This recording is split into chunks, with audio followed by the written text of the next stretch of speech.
চলুন জেনে নিই আমাদের জন্ম তারিখ হিসাবে আমাদের মূলাঙ্ক কী। আমরা অনেকেই জানি, আবার অনেকেই মূলাঙ্ক সংখ্যা নির্ণয় করতে জানি না। যারা জানি না তাদের জন্যই এই ভিডিওটা। মূলাঙ্ক হচ্ছে আমাদের বার্থ নাম্বার, মানে আমরা যে দিনে জন্মগ্রহণ করেছি।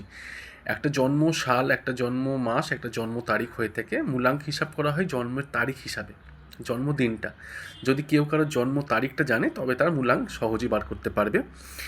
ধরুন কারোর জন্ম তারিখ হচ্ছে 11, এবারে যদি 1 থেকে 9 পর্যন্ত কারোর জন্ম তারিখ হয়ে থাকে সেটাই তার মূলাঙ্ক। যদি কারোর 2 জন্ম তারিখ হয় তার মূলাঙ্ক হচ্ছে 2, যদি কারোর 3, যদি কারোর 4 বা 5, 6 যেটাই যেমনই হোক না কেন তার মূলাঙ্ক সেই সংখ্যাটাই।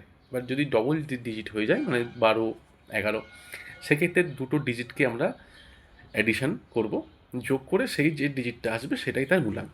এক্ষেত্রে যদি 11 কারোর ডেট অফ বার্থ হয় তাহলে 11 1 + 1 মানে 2, মানে 2 হলো তার মূলাঙ্ক। এইভাবে আমরা সহজেই মূলাঙ্কটা বের করতে পারবো। এবার প্রতিটা মূলাঙ্কের জন্য একটি একটি করে আলাদা আলাদা অধিপতি গ্রহ আছে।